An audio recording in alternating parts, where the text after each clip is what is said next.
हिंदी की कक्षा में बच्चों आपका स्वागत है। आइए देखें, ये हमारी वर्णमाला है।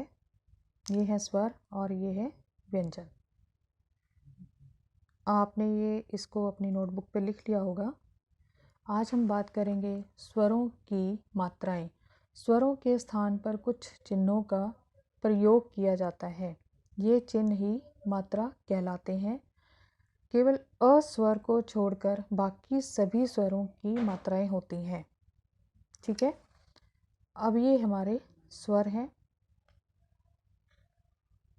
और ये हैं इनकी मात्राएं। और जब ये व्यंजन के साथ लग जाते हैं तो ये कैसे व्यंजन को बदल देते हैं। प व्यंजन है हलंत के साथ और ये है अ स्वर। जब ये इसके साथ लगा तो ये बन गया पूरा प। तो ये शब्द बनाए हैं पलक। तो इसी तरह से आ की मात्रा प प्लस उसके साथ हमने आ स्वर किया तो बन गया पा के साथ आ की मात्रा। इसी तरह से छोटी ई की मात्रा लगाई तो बन गया पी, पिसा। और इसी तरह से बड़ी की मात्रा लगाने से पी, पीला। छोटे ऊ की मात्रा लगाई है तो पु, पुकार। बड़े ऊ की मात्रा पू, पूर्व। इसी तरह से री, री की मात्रा ये है और ये व्यंजन के पैरों में लगती है। इसको हम बोलेंगे प, री, पृथ्वी।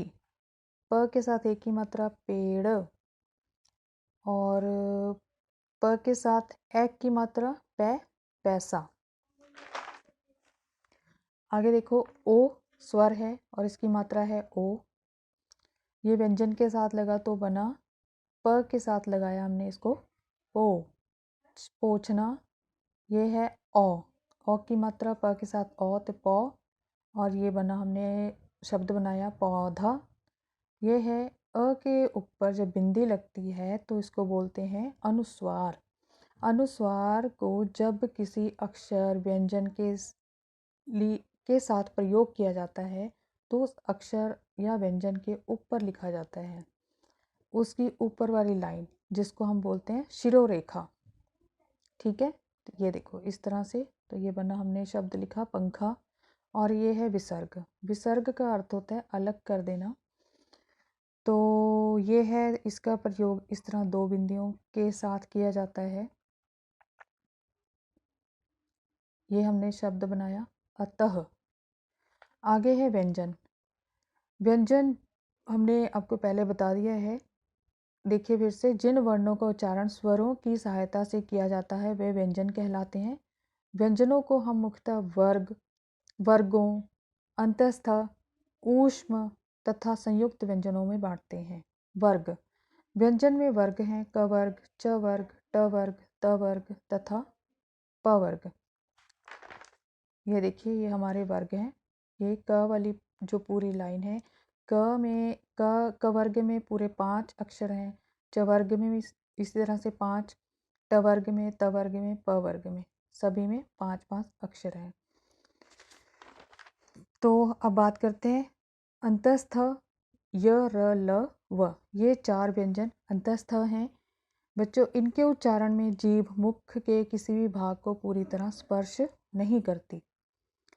जब हम किसी भी शब्द का, अक्षर का उच्चारण करते हैं, बोलते हैं, तो हमारी जीभ हमारे मुख के किसी न किसी भाग को स्पर्श करती है।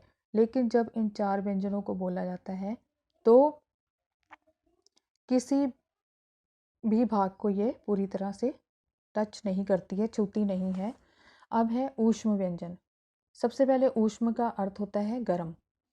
तो ये है श, श, स, ह। तो ये इनको ऊष्म व्यंजन क्यों कहा जाता है? क्योंकि इनके उच्चारण में मुख से रगड़ खाने के बाद हवा में गर्मी सी पैदा होती है।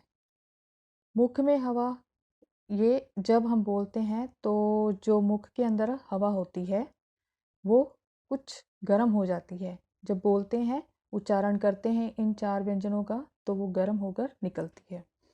आगे है संयुक्त व्यंजन। संयुक्त व्यंजन है क्ष, त्र, ज्ञ, श्र संयुक्त का अर्थ होता है जुड़े हुए दो से अधिक शब्द, सॉरी व्यंजन।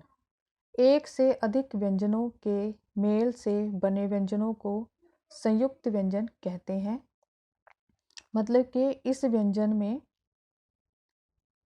एक व्यंजन न होकर और एक व्यंजन जुड़ा हुआ है। जैसे ये क है व्यंजन और ये श भी व्यंजन है, तो इन दोनों को जोड़कर दो व्यंजन हो गए ये, तो ये बन गया कश। इसी तरह से त को, हाँ त भी व्यंजन है, र भी व्यंजन है, ये जोड़कर बनते हैं त्र। ज वो और य को जोड़ा तो बना ज्य, और श और र को जब हम जोड़ देते हैं तो बनता है श्र। तो ये है हमारा स्वरों की मात्राएं और व्यंजन। उम्मीद है कि आप इसको अच्छी तरह से समझ गए होंगे। तो आज के लिए बस इतना ही, बाकी हम करेंगे अगली क्लास में। धन्यवाद।